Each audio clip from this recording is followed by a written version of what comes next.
તો આજે આપણે ઉત્પત્તિ તેના બીજા અધ્યાયના 18 અને 20 વચનો શરૂઆતમાં વાંચીએ અને ધીરે ધીરે આ સંદેશની પરતોમાં આપણે આગળ વધીએ, આ સંદેશની ગહેરાઈમાં આપણે આગળ વધીએ. બહુ ધ્યાન આપવા જેવી વાત છે. ઉત્પત્તિ તેના બીજા અધ્યાયના 18મા વચનથી આપને માટે વાંચું છું, ધ્યાનથી તમે સાંભળો. અને યહોવા દેવે કહ્યું કે માણસ એકલો રહે તે સારું નથી, હું તેને યોગ્ય એવી એક સહાયકારી સર્જાવીશ. હાલેલુયા.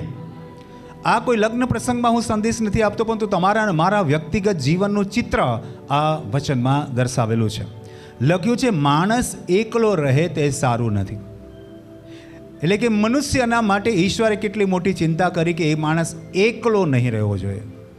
અલોન યા લોનલીનેસ જે સમસ્યા છે એ આ દુનિયાની સૌથી મોટી મનોવૈજ્ઞાનિક બીમારી યા મનોવૈજ્ઞાનિક સમસ્યા છે. 3 પ્રકારની બીમારી છે. આધ્યાત્મિક બીમારી એકોર્ડિંગ ટુ બાઇબલ જોઈએ તો, બાઇબલ પ્રમાણે જોઈએ તો સૌથી મોટી પહેલી જે બીમારી છે આધ્યાત્મિક છે, જેને આપણે પાપ કહીએ છીએ યા પાપની અસર કહીએ છીએ. બીજી છે માનસિક બીમારી, સાયકોલોજીકલ ડિઝીઝ, અને ત્રીજી છે ફિઝિકલ ડિઝીઝ અથવા તો શારીરિક બીમારી. શારીરિક બીમારીઓ મોટે ભાગે એનો ઈલાજ આપણને આધ્યાત્મિક સાયન્સમાં વિજ્ઞાન પ્રમાણે એની સારવાર લેતા મળી રહી છે. કેટલાક એવા અસાધ્ય બીમારી છે જેની હજી પણ કોઈ દવા નથી મળી, પરંતુ રોજે રોજ નવા સંશોધનો થઈ રહ્યા છે અને શારીરિક બીમારીઓની સાયન્સ એટલા હદ સુધી પહોંચી ગયું કે હવે ટ્રાન્સપ્લાન્ટ એટલે કે અંગ પ્રત્યારોપણ એટલે કે બીજા વ્યક્તિનું અંગ નાખીને પણ માણસને જીવાડવાનો પ્રયત્ન કરવામાં આવે છે. પરંતુ 2 એક એવા રોગ છે કે જે મનુષ્યને માટે બહુ મહત્ત્વના છે, બહુ દુઃખદ છે. એનો ઈલાજ જલ્દી મળતો નથી, અને એ છે આધ્યાત્મિક બીમારી. આત્મિક રીતે વ્યક્તિ ખોવાઈ જાય, ઈશ્વરથી દૂર જાય, યા પાપી જીવન જીવે. એનો એક જ ઈલાજ છે પ્રભુ ઈસુ. એની પાસે જો આવી જાય તો એની પાસે તારણનો માર્ગ છે, પણ જો ન આવે તો પછી એનું તારણ નથી. બીજા કોઈથી તારણ નથી. આકાશ તળે પૃથ્વી પર ફક્ત એક જ નામ પ્રભુ ઈસુનું નામ આપવામાં આવેલું છે. તાળી પાડીએ આપણે પ્રભુને મહિમા આપીએ. અને માનસિક જે બીમારી છે, સાયકોલોજીકલ ડિઝીઝ જે છે એ છે લોનલીનેસ, એકલતા યા એકલતાવાળું જીવન યા એકલવાયું જીવન. આજે મનુષ્ય એકલો રહે ઈશ્વરને ગમતું નથી. ઈશ્વર મનુષ્ય પર માટે કેટલી ચિંતા કરે છે અને મનુષ્યને સર્વાંગી સુખદ જીવન આપવાની એણે આશીર્વાદ આપેલો છે, પરંતુ મનુષ્ય પોતાનું જીવન બરબાદ કરી રહ્યો છે. પરંતુ આપણે આપણા સંદેશમાં આગળ વધીએ અને લખ્યું છે યહોવા દેવે કહ્યું માણસ એકલો રહે તે સારું નથી, હું તેને યોગ્ય એવી એક સહાયકારી સર્જાવીશ. અને યહોવા દેવે ખેતરના હરેક જાનવરને તથા આકાશના હરેક પક્ષીને ભૂમિમાંથી ઉત્પન્ન કર્યા. જોયું, મનુષ્યના જીવનને સવલત મળે, મનુષ્યના જીવનને સહવાસ મળે, મનુષ્યનું જીવન સારી રીતે નિર્વાહ થાય માટે એને જેટલી પણ દુનિયામાં જરૂર છે, દુનિયાને લગતી તમામ જે જીવ સૃષ્ટિ છે ઈશ્વરે એની પણ રચના કરી હતી. અને આગળ લખ્યું છે ને તે માણસ તેઓનું નામ શું પાડશે એ જોવાને તેઓને તેની પાસે લાવ્યો. તાળી પાડીએ વચનને માટે. આપણા વચનનો હાર્દ અહીંયા રહેલો છે કે ઈશ્વરે આકાશ અને પૃથ્વીની રચના કરી. ઉત્પત્તિ પહેલા અધ્યાયના પહેલા વચનમાં આપણે જોઈએ છીએ, અને ત્યારબાદ ધીરે ધીરે આપણે સૃષ્ટિનું વર્ણન જોઈએ છે. અને આ સૃષ્ટિના વર્ણનમાં બહુ સ્પષ્ટપણે આપણે જોઈએ છીએ ઈશ્વરે આ સૌથી પહેલાં અજવાળું બનાવ્યું અને ત્યારબાદ અલગ અલગ વસ્તુઓ બનાવતા છેલ્લે એણે મનુષ્ય આદમને બનાવ્યો. હાલેલુયા. માટીમાંથી એક માણસ બનાવ્યો અને આપણે એ સંદેશમાં શીખીશું. અને એમ કરતાં એણે સૃષ્ટિનું સર્જન કાર્ય પૂરું કર્યું. પરંતુ જોઈએ એક બહુ મહત્વની વાત, ઈશ્વરે બધું જ બનાવ્યું. એવરીથિંગ હી મેડ, એવરીથિંગ હી ક્રિએટેડ. પણ બહુ મહત્વની વાત છે કે જે કંઈ જાનવર અને જે કંઈ પક્ષીઓ હતા એ આદમની પાસે એ લાવ્યો. જોયું, પક્ષીઓની અંદર અને જાનવરની અંદર ઈશ્વર એવી પ્રેરણા મૂકી કે અલૌકિક અને દિવ્ય અને અનન્ય એવો એક વ્યક્તિ માણસ બનેલો આદમ એની પાસે એને લાવ્યા. અને એની ખામી ખૂબીઓનું નિરીક્ષણ આદમે કર્યું. આજે મારા અને તમારા જીવનમાં પણ ખામી અને ખૂબી નિરીક્ષણ કરવાનો સમય છે. આદમે સૌથી પહેલાં જાનવર અને પશુ પક્ષીને જોયા, એમની વિશેષતાઓને જોઈ, એમની ખૂબી અને ખામીઓને જોઈ અને વિશેષ ઓળખાણ આપી. જોઈએ આપણે, અને હરેક જાનવરને જે નામ આપ્યું તેનું નામ પડ્યું. મતલબ આદમે એ હરેક જાનવર, હરેક પક્ષીઓને, હરેક જીવસૃષ્ટિને એણે નામ આપ્યું. કયા આધારે નામ આપ્યું? એના ગુણોને આધારે, એના કાર્યોને આધારે, એના રૂપને આધારે, એના રંગને આધારે, એના જે કંઈ બાહ્ય સ્વરૂપ છે એના આધારે, એના સ્વભાવને આધારે એણે એને નામ આપ્યું. એટલે આદમને અંદર પરમેશ્વરે એવી તાર્કિક બુદ્ધિ આપી, એવી સમજણ આપી કે જીવ જંતુ પશુ પક્ષીનું નામ એણે મૂક્યું. સર્જન ઈશ્વરે કરેલું, નામ મૂકવાનો અધિકાર ઈશ્વરે આદમને આપ્યો. તાળી પાડીએ આપણે, હાલેલુયા. એ જ રીતે વાલા બહેનો, આ સંદેશનો બહુ મોટો ટર્નિંગ પોઈન્ટ હું તમારે આગળ રજૂ કરવા માગું છું કે ઈશ્વરે તમને ને મને બનાવ્યા, પણ તમારા ને મારા જીવનની ઓળખ એ એના પર આધારિત નથી, એ તમારા પર આધારિત છે. તમારા પર આધારિત છે કે તમે કેવું જીવન જીવવા માંગો છો અને કેવું જીવન જીવો છો. તમે મુક્ત, તમને સ્વતંત્ર ઈચ્છા ઈશ્વરે આપી છે.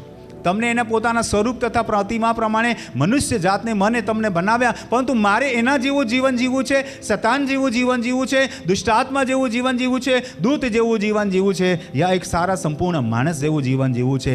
એ માણસ પર આધારિત છે. આજે આ સંદેશનો ટર્નિંગ પોઈન્ટ એ છે કે બહુ સરળ સંદેશ આપતા જઈશ અને બહુ જ વળાંકની સાથે આપણા વ્યક્તિગત જીવનને લાગુ પડે એવી વાતો હું તમારી સાથે કરીશ.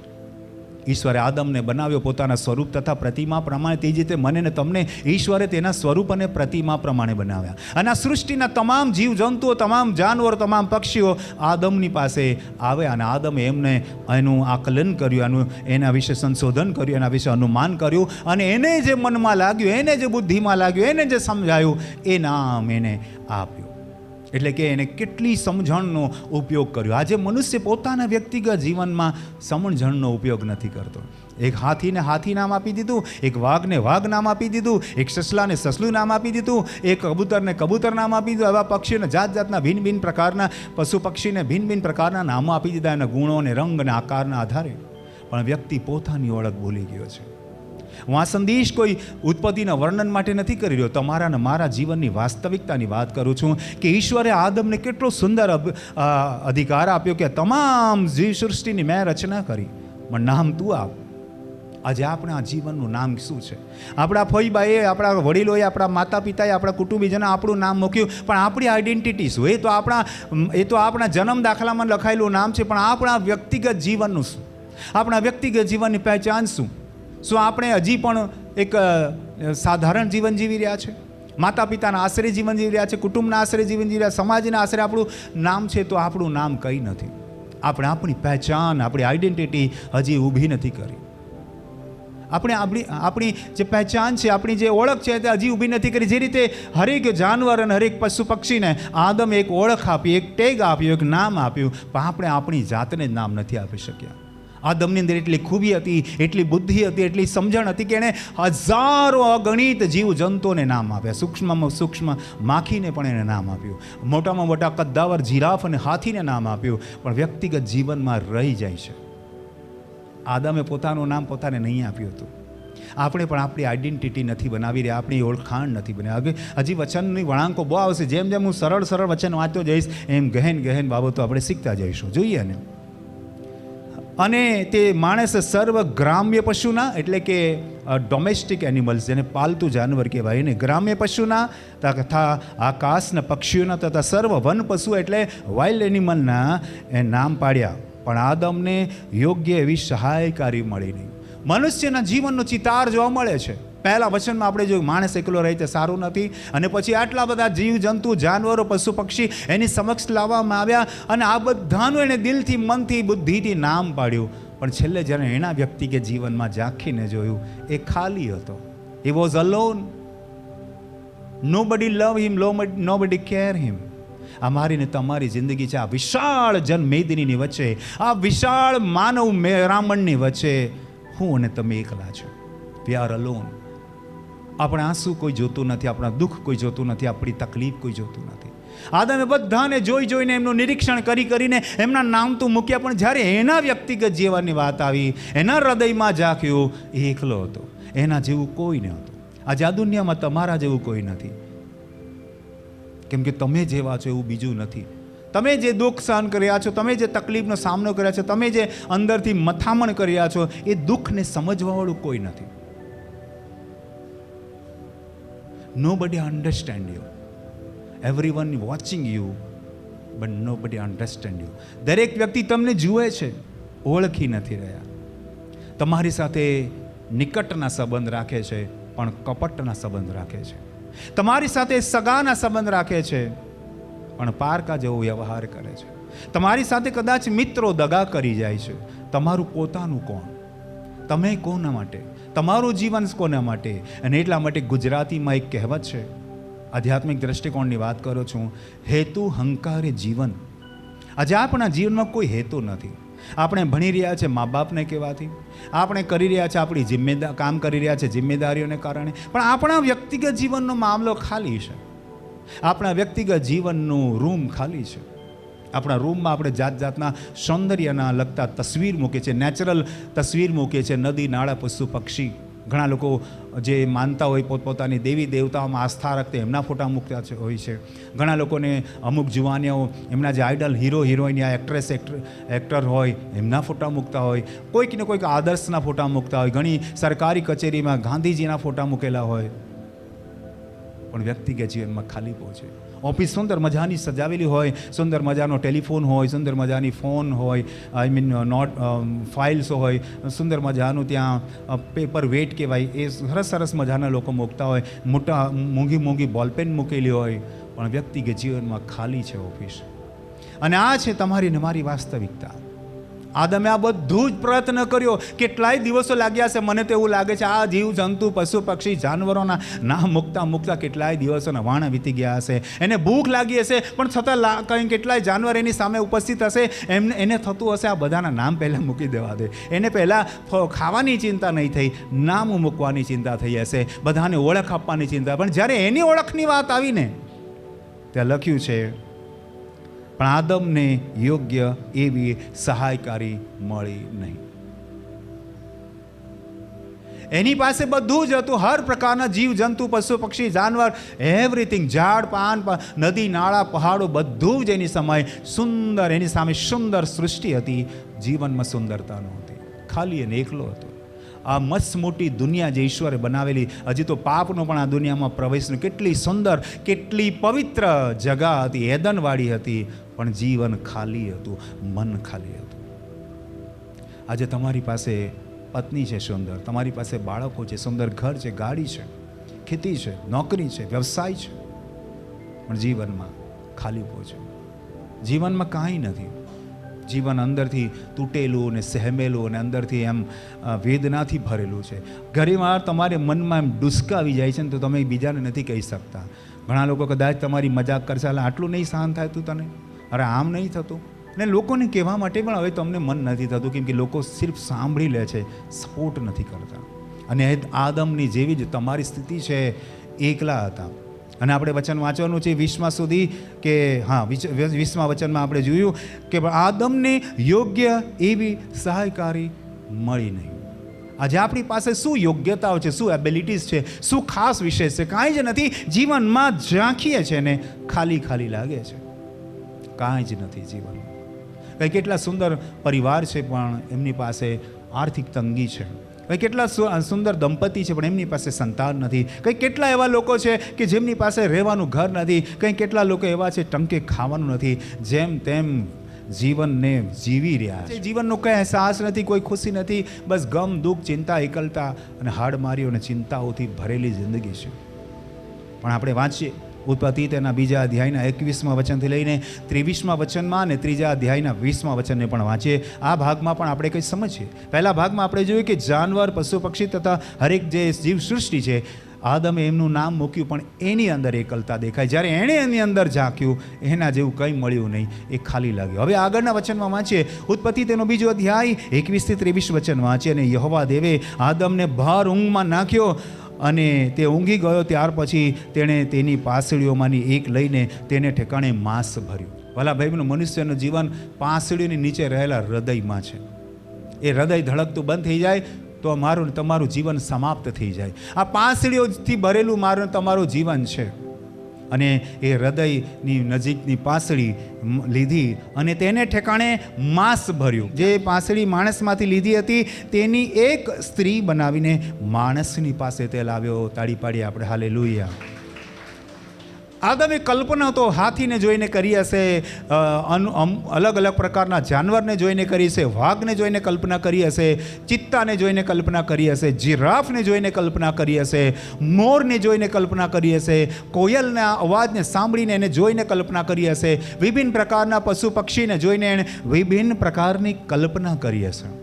પણ જ્યારે એની સામે એની પાંસળીમાંથી બનાવેલી સ્ત્રીને લઈ આવ્યા પરમેશ્વર, ત્યારે કલ્પના ન કરી શકે. કલ્પના બહારની બાબત એની સામે ઉપસ્થિત હતી. એક સ્ત્રી બિલકુલ એના જેવી જ હતી, લગભગ એના જેવી જ હતી. અને એ સ્ત્રી જોઈને એ કદાચ અવાક બની ગયો કે આ કોણ છે. પણ જોઈએ આપણે, તે માણસે કહ્યું, આ મારા હાડકામાંનું હાડકું ને મારા માંસમાંનું માંસ છે. તે નારી કહેવાશે, કેમ કે તે નરમાંથી લીધેલી છે. તાળી પાડીએ આપણે, હાલેલુયા. હું કંઈ લગ્ન પ્રસંગે આ સંદેશ નથી આપ્યો, પણ તમારા અને મારા જીવનની હકીકત દર્શાવું છું. જેવું એ સ્ત્રીને એની સામે એણે મૂકી પરમેશ્વરે, અને એ સ્ત્રીને જોતાની સાથે એની અંદર અહેસાસ આવ્યો, એની અંદર સમજણ આવી, એની અંદર બુદ્ધિ આવી, અને એણે જોયું કે આ કોણ છે, મારું હાડકું છે, મારું માંસ છે. એની અંદર પોતાનું લાગ્યું. તાળી પાડીએ આપણે, હાલેલુયા. વાઘની અંદર એનું પોતાનું નહીં લાગ્યું, સિંહની અંદર એનું પોતાનું નહીં લાગ્યું, જીરાફની અંદર એનું પોતાનું નહીં લાગ્યું, મોરની અંદર એનું પોતાનું નહીં લાગ્યું, કોયલની અંદર એને પોતાનું નહીં લાગ્યું, કબૂતરને જોઈને એનું પોતાનું નહીં લાગ્યું, પણ એક સ્ત્રીને જોઈને એને પોતાનું લાગ્યું. આજે આપણું પોતાનું કોણ છે? જે આપણી સામે છે, જે આપણી પાછળ પડ્યા છે ને, એ આપણા દુશ્મન છે, પણ જે આપણી સાથે, આપણી સમીપ, આપણી સમકક્ષ છે ને, એ જ આપણો મિત્ર છે. જે આપણી ભાવનાઓને સમજે, આપણા દુઃખને સમજે, આપણી તકલીફોને સમજે, એ જ આપણો સાચો પરમ મિત્ર, એ જ આપણી પત્ની, એ જ આપણો પતિ, એ જ આપણો સાથીદાર. બાકી આ દુનિયામાં કાંઈ નથી. આ દુનિયામાં બધા જ પોતપોતાનું કામ લઈને આવે છે, ને પોતપોતાનું કામ લઈને જતા રહે. હાથી આવ્યો હશે, હાથીનું નામ મૂક્યું, હાથી એને મેળે નીકળી ગયો હશે, સૂંઢ હલાવતો, માથું હલાવતો, ફળફો. અને કોઈ પક્ષી આવ્યો હશે, એની સામે બેઠું હશે, એનું નામ મુકાઈ ગયું હશે, ઉડીને જતું રહ્યું હશે ચણવા માટે. કોઈક અન્ય જાનવર આવ્યું હશે, એનું નામ મુકાઈ ગયું, આદમે કહ્યું તારું નામ આ છે, એ એની મેળે નીકળી ગયું. દુનિયાની અંદર બધાને પોતપોતાની પડેલી છે, પોતપોતાનો સ્વાર્થ છે, પણ એક જ એવી સ્ત્રી એની સામે મૂકેલી કે જે એની સામે હતી. તાળી પાડીએ આપણે, હાલેલુયા. આજે આપણી સાથે કોણ છે?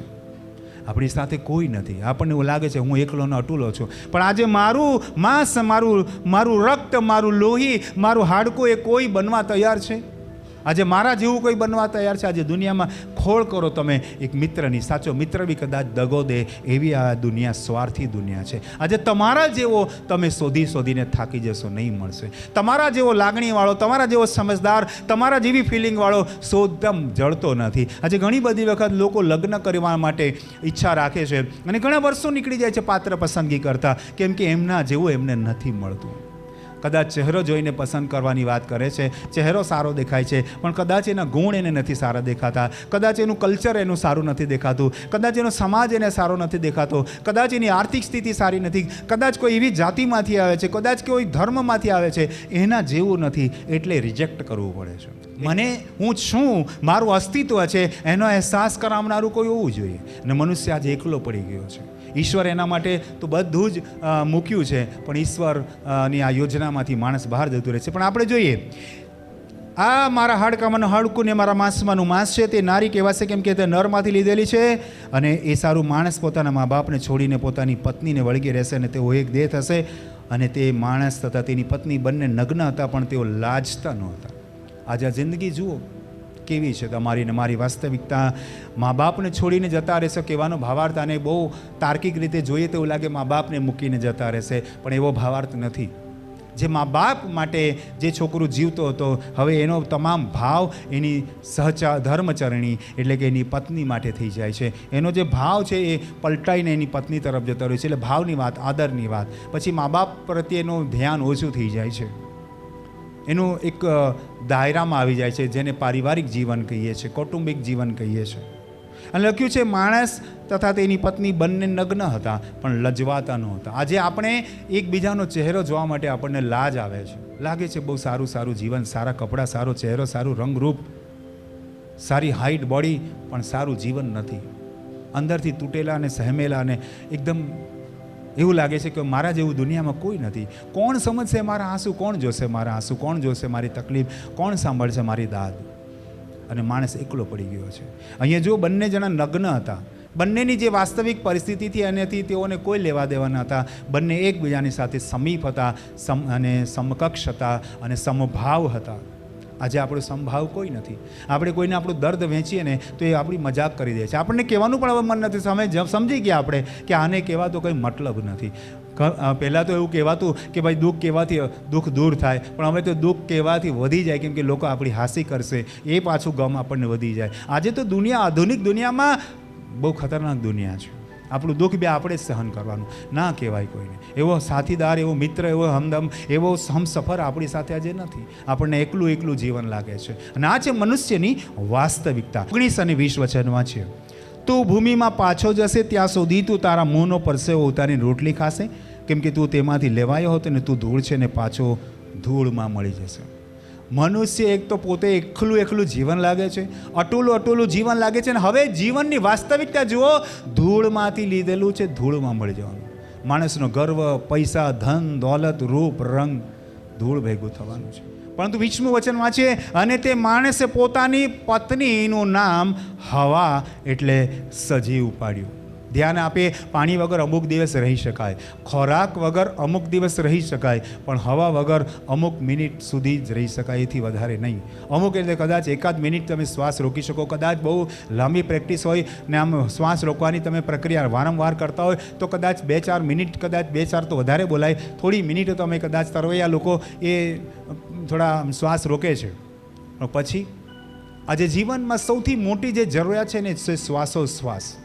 હોસ્પિટલમાં એડમિટ હોય, લોહીના બાટલા ચાલતા હોય, ઓક્સિજનના માસ્ક પહેરેલું હોય, દવા ઇન્જેક્શન્સ ચાલતા હોય, પણ એનો શ્વાસ બંધ થઈ જાય, એ બધી જ ટ્રીટમેન્ટ નકામી જાય.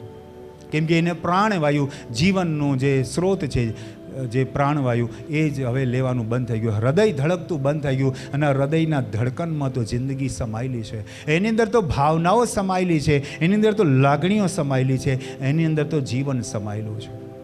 અને એટલે આદમે એ બધા બીજા જાનવર, પશુ પક્ષીનું જે નામ મૂક્યું એમના કદ, એમના રંગ અને એમના ગુણોને આધારે મૂક્યું. પણ હવાને એનું જાન, એનું જીવન, એનું શ્વાસ બનાવી દીધો. તાળી પાડીએ આપણે, હાલેલુયા. એનું અંગત, એનું પોતિકું, એનું વ્યક્તિગત જીવનનો આધાર એને બનાવી લીધો. આજે આપણે કોના આધારે જીવન જીવી રહ્યા છે? આપણા દમ ઘૂંટી રહ્યું છે. અયુબે લખેલું છે, મારો દમ ક્ષીણ થાય છે, મારે માટે કબર તૈયાર છે. અયુબ 17મા અધ્યાયના 1લા વચનમાં લખ્યું છે. અને આપણે આપણા જીવનના અસ્તિત્વને સમજવાની કોશિશ કરીએ. આપણા જીવનમાં 3 મહત્વની બાબત છે, આત્મા, પ્રાણ અને શરીર. અને એના માટે આપણે વાંચીએ અયુબનું પુસ્તક, તેનો 32મો અધ્યાય 8મું વચન કહે છે, પણ મનુષ્યમાં આત્મા છે ને સર્વશક્તિમાનનો શ્વાસ તેમને સમજણ આપે છે. પશુ પક્ષીની અંદર આત્મા નથી, જીવ છે, પ્રાણ છે. તમારે ને મારે બહુ ધ્યાન આપવાની જરૂર છે કે મારે ને તમારા જીવનમાં આત્મા છે. શું છે બોલો? આત્મા છે, જે કોઈનામાં નથી. પડકારોનો સામનો કરીને પણ આપણે જીવનની સામે લડત લઈએ છીએ, હાર નથી માનતા. એ ઈશ્વરનો આત્મા, પવિત્ર આત્મા આપણને જીવન જીવવાની હિંમત આપે છે. એ જીતે વાલાભાઈનું ઈશ્વરની આત્મા, ઈશ્વરનું વચન, ઈશ્વરનો પ્રેમ, ઈશ્વરની સહાનુભૂતિ, ઈશ્વરની દયા, એનાથી જ આપણે જીવીએ છીએ. દુઃખ, તકલીફ, પીડા, એકલતાને ક્યાં સુધી લઈને બેસશો? હિંમતથી આગળ વધો. પ્રભુના નામમાં વિશ્વાસ કરો, પ્રભુના નામે પ્રાર્થના કરો, પવિત્ર આત્માને પ્રાર્થના કરો. પરમેશ્વર તમારી પ્રાર્થના અવાચ્ય નિશાસા, એટલે જે તમે વર્ણન પણ નથી કરી શકતા, જે તમે લોકોને કંઈ પણ નથી શકતા, એવા અવાચ્ય નિશાસા એ બરાબર જાણે છે. પવિત્ર આત્મા તમને હિંમત આપે, પવિત્ર આત્મા તમને આ સંદેશ સમજવાની હિંમત આપે અને તમે હિંમતવાન બનીને આગળ આવો. એ જ આ સંદેશનો હાર છે. પ્રભુ આજના સંદેશ દ્વારા આપને ખૂબ ખૂબ આશીર્વાદ આપો. તાળી પાડીએ, પ્રભુને આપણે મહિમા